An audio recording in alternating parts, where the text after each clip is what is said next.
on the next Justice League. It seems we are not in Metropolis anymore. The Justice League premiere next Sunday at 7. What you just watched isn't real. Well, okay, it's real, like it exists, someone made it, but it's not the actual commercial. This is on the next Justice League. Hey, you got the wrong one! Right. The Justice Guild of America. It seems we are not in Metropolis anymore. The Justice League premiere tonight at 7, only on Cartoon Network. Back when the first season of the Justice League animated series was originally debuting on Cartoon Network from November 2001 to October 2002, promos like this would play after every episode, advertising the next one that would air in a week's time. Keith David's luscious voice over top of clips of what was to come, accompanied by an array of spectacular color and imagery that told you, this is not something you're gonna want to miss, kid. You're gonna want to tape record every one of these to VHS, you hear? You stupid little kid, tape this, watch forever! That's what Keith David was actually saying, I think. But this promotion for the episode Legends got a fan-augmented version featuring different characters than those we saw in the actual show. And the remake was so convincing that it's had fans fooled into thinking it was an early cut of the episode for over 20 years. So why was this fake made, and who made it? I tried to warn her. First, the why. Why would someone take the original commercial and edit different characters on top of it? And why would so many people believe it was real without a second thought? The actual Justice League episode, Legends, featured the League traveling to a parallel Earth inhabited by the Justice Guild, a team of superheroes who lived and breathed a bygone America set decades in the past. But there was a twist. It's the Justice Guild. They're comic book characters. What? They were the stars of my favorite comic book, the Justice Guild of America.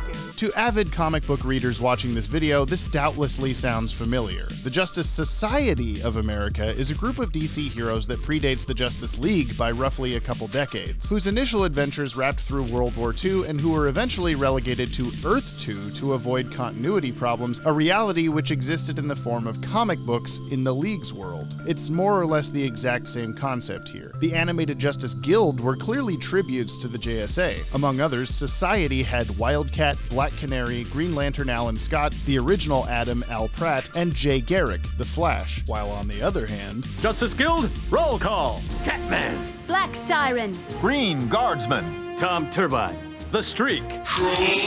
by the way, apparently Tom Turbine is much less Golden Age Adam and much more Dynamo from Thunder Agents with a sprinkle of public domain hero Captain Tootsie. Just wanted to toss that in. But why would they create original characters mildly spoofing the Justice Society instead of just actually using the Justice Society? Well, the DCAU has a long-running history of repurposing existing characters to fit their needs if the story calls for it. And oftentimes it wasn't so much their intention as it was the producer's superiors making an administrative decision. Case in point, when Hawkgirl was eventually revealed to be a secret spy, check out our entire video on why that had to happen, Bruce Timm and co. planned to make her Thanagarian fiance be just straight up Hawkman Katar Hall, but the higher-ups wouldn't allow Hawkman to be turned into a bad guy. They wouldn't allow his core characterization to be bastardized. And so, the Justice League creative team tossed Katar Hall's name into a blender and spat out Hro Talik instead. Same happened with Power Girl, Galatea. Evil Power Girl? No way, can't do it. Change her name, change her background a bit, good to go. While the Justice Society members weren't being turned into villains, they were, well, if you haven't seen the episode, sorry, but they were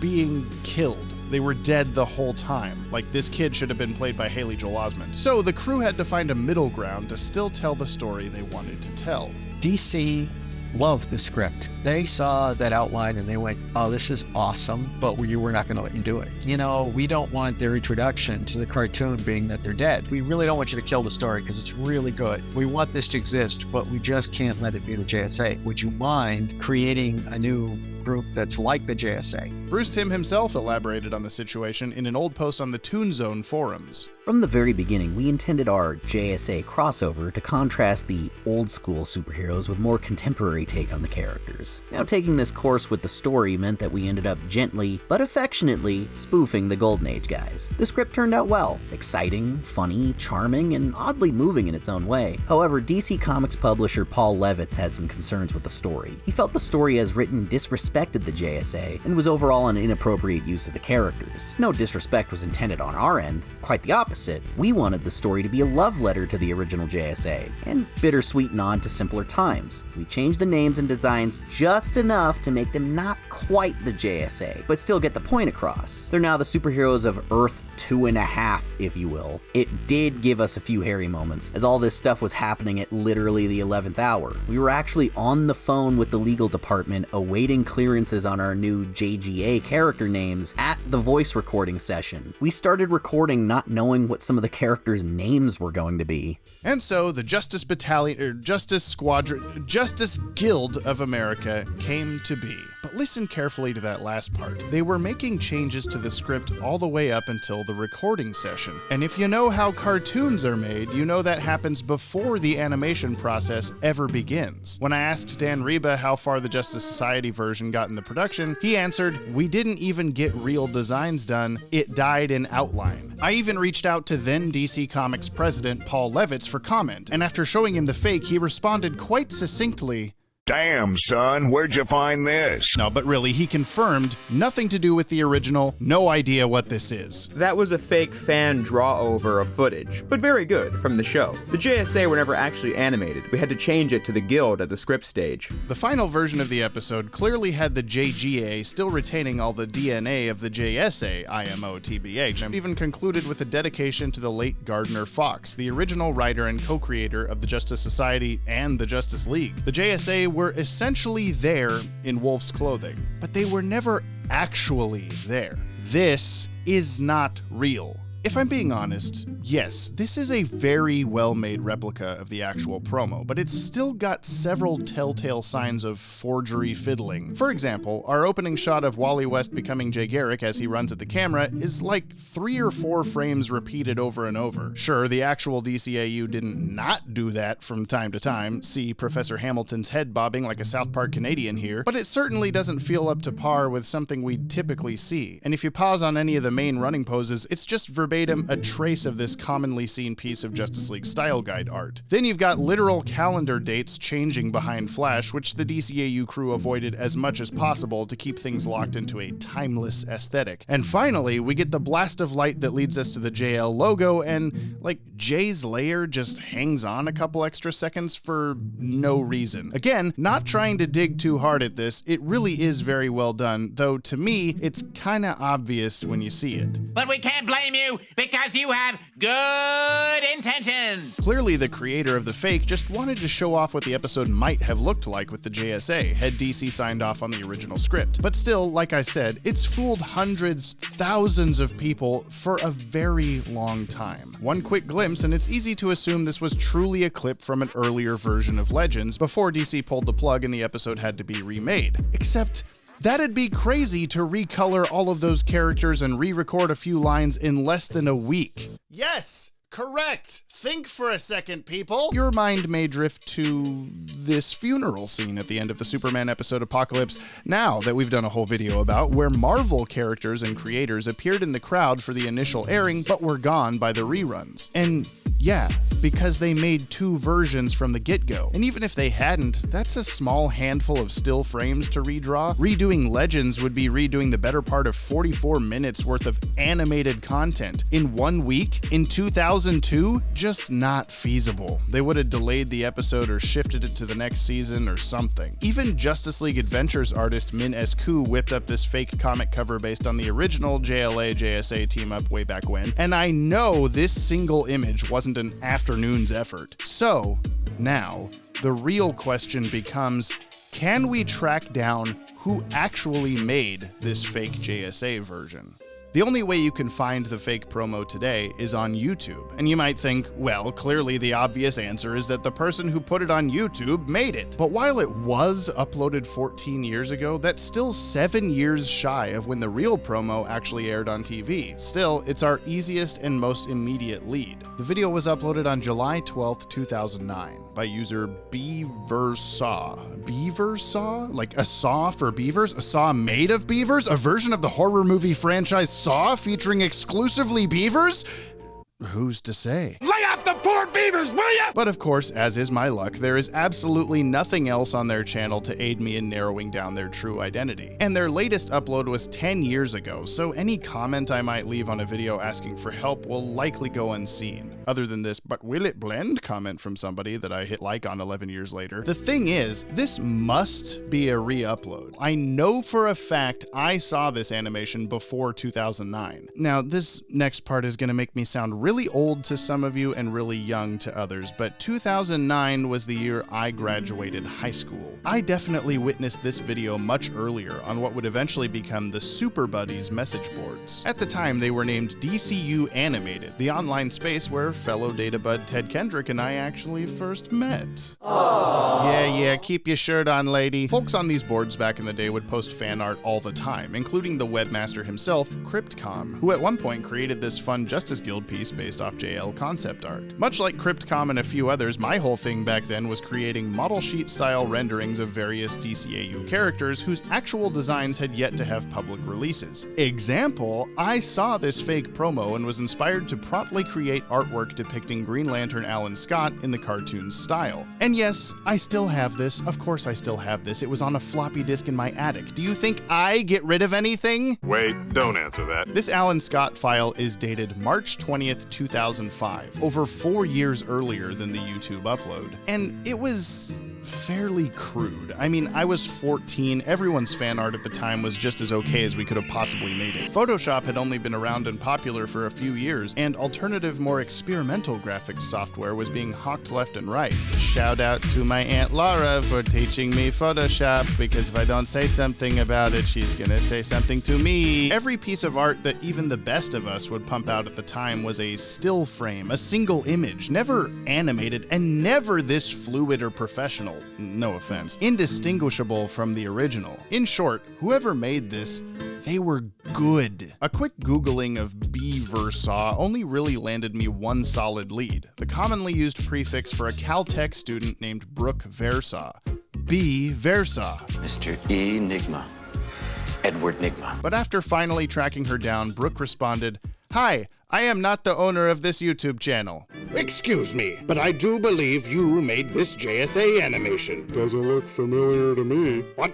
But the YouTube username matches every public email and social media account you have. Nope, it's not mine. It is yours. I am trying to be a good detective and link the video to you. Link what to who? Aren't you B. Versa? Yep.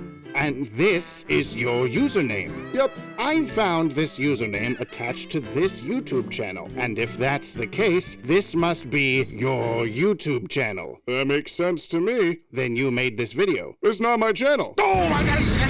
But okay, fair enough. Chances are low that this YouTube uploader is the original creator anyway, since the video's description reads, "A brief bit of the Legends episode of Justice League, apparently made before they decided to go with the Justice Guild instead of the Justice Society. It's probably because I fail at searching, but amazed I couldn't find this on YouTube already." Clearly written from the perspective of, look what I found! So my next easy target would be to ask any and all members of the DCU animated message boards that I was still in contact with if they had any idea who made this. Unfortunately, that'd be a no. I got everything from, I can't say it rings any bells, to not a single clue, to even, I haven't seen this. I reached out to other folks who were heavily present in Justice League online spaces at the time, and still are today, like Joseph Davis, otherwise known as Carcole, whose old Justice League Watchtower site cataloged some of the most well-researched behind-the-scenes quotes and trivia the internet had or has to offer. He remembered the animation well, but remembered first seeing it it on the Toon Zone forums, now Anime Superhero, though now heavily under reconstruction after a server failure caused them to go kaput for the foreseeable future. Webmaster of the world's finest fan site, Jim Harvey, also vaguely remembered it and offered to look back at all his relevant emails dating back through 1997, but even he reached a dead end without the Anime Superhero boards accessible. Though we at the Watchtower here have attempted many times in the past, I figured it wouldn't hurt to try and throw the old Toon Zone URLs into the web archive, which, by the way, if you haven't used before, is an extremely cool online tool for looking back at ancient, long-dead websites, or even much earlier versions of ones that still exist. But alas, although I can load the homepage, none of the forum threads links work.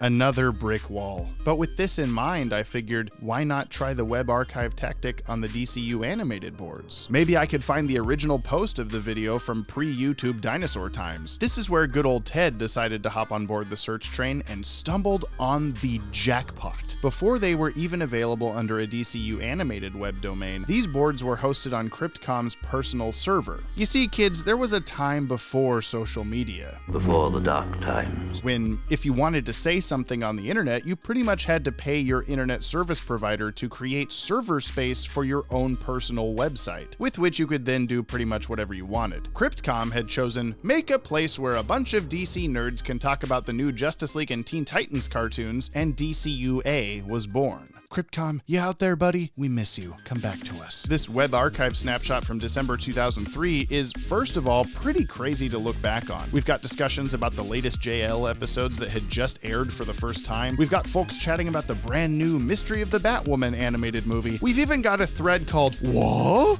The Batman?" And then, the Holy Grail, what I had been hoping and praying would be here. Justice League Legends Preview with JSA, not JGA.mov. Here, user Fresh101 posts, "Hi, I'm new here, so I don't know if you guys have seen this already. I found it on the net and thought it would be right up DCU's alley. I don't know who made it, assuming it's not real, but whoever did it did an awesome job." What? I see this as an absolute win. So, not the original creator after all. Give me a break. I couldn't remember exactly what this 20-year-old post said. Remember, I graduated high school in 2009. I'm an old man, maybe. You mean that old man? He's 32 years old. It's also funny to see in this thread all the way back then even, someone took the official Cartoon Network trailer to the Justice Guild show and redrew the 5 characters as their JSA counterparts. It's obvious when you see it. That's what I'm saying! That's from Corey B., one of the board's top artists, and even Cryptcom himself weighed in to note that this was the first time he'd ever seen this, comparing its entertainment quality to the Super Friends What's Up fan edit. Hello? What's up? What's up? So it was neither of the top dogs who done created this masterpiece. There is, however, a URL that, while it's broken now, clearly led to this video. members.cox.net/white38/JSA_preview.mov. If you recall, young one, this fits the same address structure as Cryptcom's original forums themselves, aka cox.net, was some sort of hosting site. Hey, better than balls.org, better than dicks.com. White38 must then be the user, the owner of the web space this original QuickTime file was uploaded to. So if Fresh101 says they found it on the net, then whoever White38 is must be our guy. Well, what if I told you that I am White38? I made this, and I've been sitting back withholding this info just to watch you squirm. 'Cause I'm evil. Oh boy, I wish. Listen up, we do giveaways pretty much every video, and this is one of them, okay? All this stuff on screen, if this is you, it's all yours. Is that you right there? Please send us an email. Please, God, I hope you're watching this video too. See this? Email us. Do it now. Next up is this stuff. You can win it by commenting below, answering our question of the day from the end of this video. We'll pick a winner at random next time. It's that simple. Subscribe so you don't miss future giveaways. Also, we do a podcast on Fridays called Jump on the Batwagon, where I'm showing my friend Brian the entire DCAU for the first time. It's funny, it's good, you'll like it. Go listen to it on every app ever. Now, Be gone.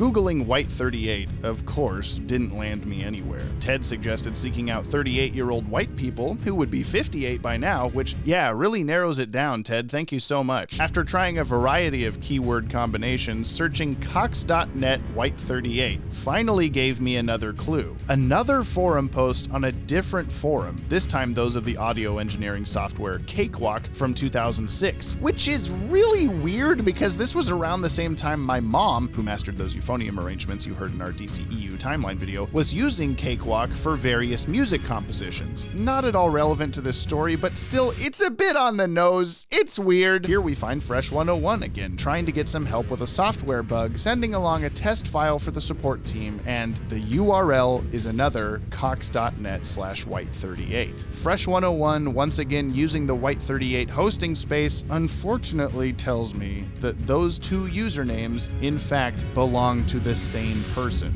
Fresh 101 is White 38. Finkel is Einhorn! Which means I'd reached yet another dead end. It means Fresh 101, whoever they are, found the JSA animation somewhere else online, downloaded it, and uploaded it to their own hosting space in order to share it with others, meaning the only way to figure out where they found it in the first place would be to track down the identity of Fresh 101 and ask them. Hilariously, their DCUA profile, no matter what year you choose on the Wayback Machine, is empty. No name, no email, no location, nothing. But perhaps this person has used Fresh 101 as a username on other sites? Yeah? Wouldn't that make sense? Wouldn't you like that to be the case? I googled Fresh 101 and only got a health food restaurant in Detroit that likely isn't related and never emailed me back anyway, and some radio station that likely isn't related and never emailed me back. I also found a user on DeviantArt named Fresh 101, and while they haven't been active since 2008, I sent them a private message just in case, and never heard back. But you want to know the worst part about all of this? Even if I do find whoever Fresh 101 is, they didn't even know who made this fake promo in 2003 when they first shared it. Chances are extremely low they'd remember 20 years later. Had I exhausted every possible lead here? Was this all hopeless? It was then that we noticed this very tiny, absurdly illegible watermark in the bottom right-hand corner of the video. It's nearly impossible to read, but we managed to run it through some upscaling and sharpening filters and wound up with this. Great. What? Okay, so this method is not helping. Now it's in Kryptonian or something. Horrible. Bad. What does this say? Is that last part a date? 11/2002, perhaps? Or maybe those first couple symbols there could be DC? But why would the original creator put DC in the credit? Unless they wanted us to think this was official. Ooh, plot twist. More realistically, this could be text that was automatically placed on the video because of the video editor they used to make it, or the screen recorder or DVD ripper they used to get the original clip, or even whatever software they might have used to upload the video to the internet in the first place. Look, kids, pre-YouTube, this was extremely common, and getting rid of it was pretty much out of the question. It was the Wild West out there! Or even less likely, this could be a watermark of some kind from WB themselves, from the original ad. You know. Exclusive property and trademark of Warner Brothers, Inc. Wait, edit. That totally says EDIT semicolon at the start there. I mean, of course it does. This is a fan edit. We've established this. But damn if I sincerely cannot hold confidence in what any of the remaining letters and or numbers are. Just to see if the actual Legends commercial had any corner watermark to speak of, Ted went searching for a YouTube upload of these promos and, well, no, it doesn't have a watermark, but on his way, he discovered a second YouTube upload of this fake promo. This one was uploaded by user Grant John Donato on May 8th, 2009, over 2 months before Beaver Saw's copy. You know, the person who was amazed they couldn't find this on YouTube already. But it was on YouTube already, with no description. There is no explanation. You're telling me! Luckily, we have his full name to go off of. It only took a few seconds of Facebook stalking before stumbling on the same name with the same Mandalorian profile picture. Or, I'm gonna call it an avatar, because this whole damn video is stuck in Y2K. More snooping from Ted revealed Grant's LinkedIn account. What? That's crazy. People use LinkedIn? He worked at QVC Television as a line producer during the time this would have been made, so he was definitely around all the right equipment. Warner Brothers is listed under his interests, and he seems to be involved in some interactive web content with Star Wars Episode 1. He looks roughly 10 or 15 years older than us databuds, so likely would have had the digital arts training required. This very well might actually be our guy. Since the only other upload on his YouTube channel is a Phantom Menace video, also uploaded in 2009 on the same day as the JSA promo, it's possible he uploaded 2 pieces of his work that he was proud of. So, I sent him a Facebook message and went to bed. Hi, James. Yes, that's my channel. Feel free to ask away. I'll start dusting the cobwebs off my brain to see what I remember about the JSA video. Oh my God! Okay, it's happening. Everybody stay calm. What's the procedure, everyone? What's the procedure? Stay calm! Are you the original creator of that JSA animation? Hi. No, that's a real ad that aired on TV. They were originally going to use the JSA in that episode, but ended up changing it. What do you mean? What do you mean? What do you mean?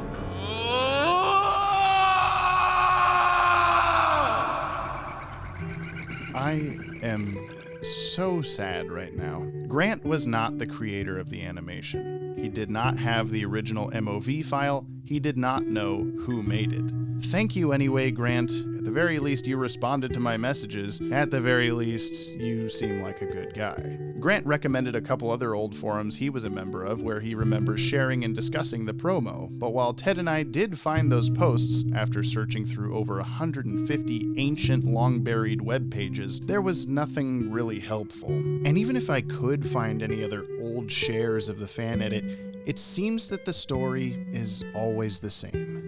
Excited fans stumble upon JSA promo, they share it with their friends, they laugh, they cry, they go home. 20 years pass and the Watchtower database tries to unravel the age-old mystery. To know of it... Huh? It's friend of the channel, writer of back issue number 99, and artist of this coloring book right here, John Trumbull. The hell does he want? James, it's me, friend of the channel, writer of back issue 99, artist of that coloring book right there, John Trumbull. Yeah, I know. Anyway, the Toon Zone forums are back up, so you might be able to find an answer to that question on there. John, I'm gonna have to call you back. I'm in the middle of something. Thanks, John. Thanks for interrupting my recording. Where was I? Oh yeah. Okay.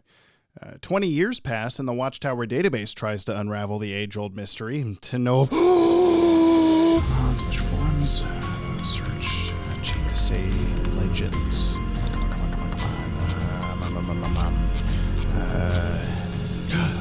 Legends, the real JSA. For a brief glimpse at the DCU's true legends, below is a tiny, and I do mean tiny, clip from the Legends commercial featuring the classic JSA.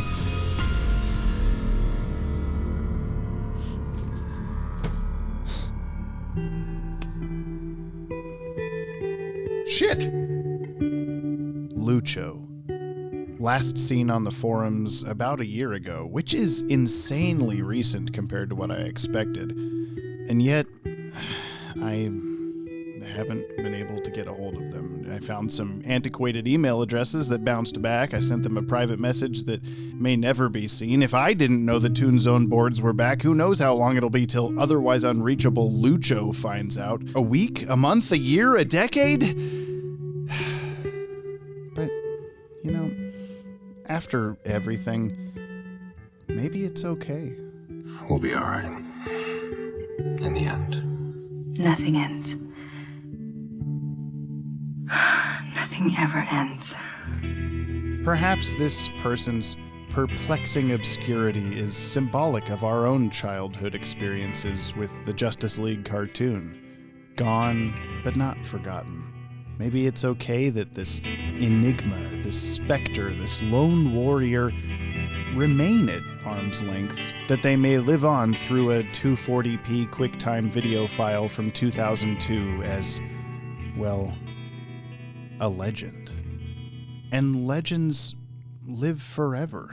Legends inspire. They embolden, invigorate, rejuvenate. They bring forth in ourselves what we alone could never realize. And that is what makes them everlasting. Remember, there's heroes and there's legends. Heroes get remembered, but legends never die. I know it sounds corny, but those comics taught me what it meant to be a hero. We died once to save this Earth, and we can do it again. Let justice prevail! On the next Justice League. It seems we are not in Metropolis anymore. The Justice League premiere, tonight at 7, only on Cartoon Network. If you're seeing this, Lucho, wherever you are, thank you. I can totally see your name in that watermark if I squint hard enough too, god damn it. Now that my work here is done, or at least as done as it can be, I shall upload this remake of the remake to my oldest, most unattended YouTube account. No context, no description, simply new life to an old friend. Will I be contributing to the endless ocean of rumors and misconceptions? Probably. Maybe. But you will know, dear viewer.